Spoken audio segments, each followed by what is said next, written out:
Apostolic Nuncio ng Pilipinas na si Most Reverend Charles John Brown darating bukas sa Northern Samar para dumalo sa installation na bagong obispo naman ng Katarman.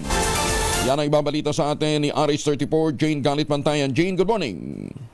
800 naman ang mga bisita mula sa iba't ibang lugar ng Pilipinas ang inaasahan na dadalo sa installation at canonical procession ni Most Reverend Noli Bucco bilang ikatlong obispo ng Diocese ng Katarman na gaganapin sa January 15.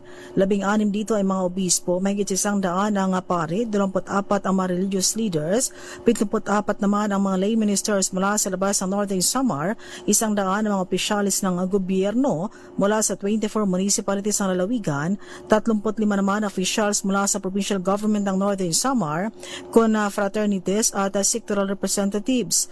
Darating si Apostolic Nuncio to the Philippines Most Reverend Charles John Brown na siyang magbibigay ng homily. Samantala, si Most Reverend John Duo, ang Archbishop ng Palo, ang manguna sa instalasyon ni Bishop Bucco.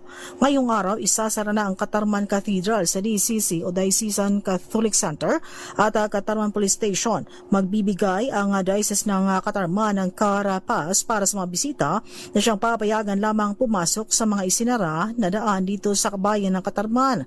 Kasalo na ang paghahanda kung saan siniguro naman ng otoridad ang kaligtasan ng mga bisita at ng nasabing aktibidad. Mula sa Aksyon Radyo Katarman sa lalawigan ng Northern Samar, RH34 Jane Galit Pantayan, una sa Pilipinas, una sa Pilipino. Ganda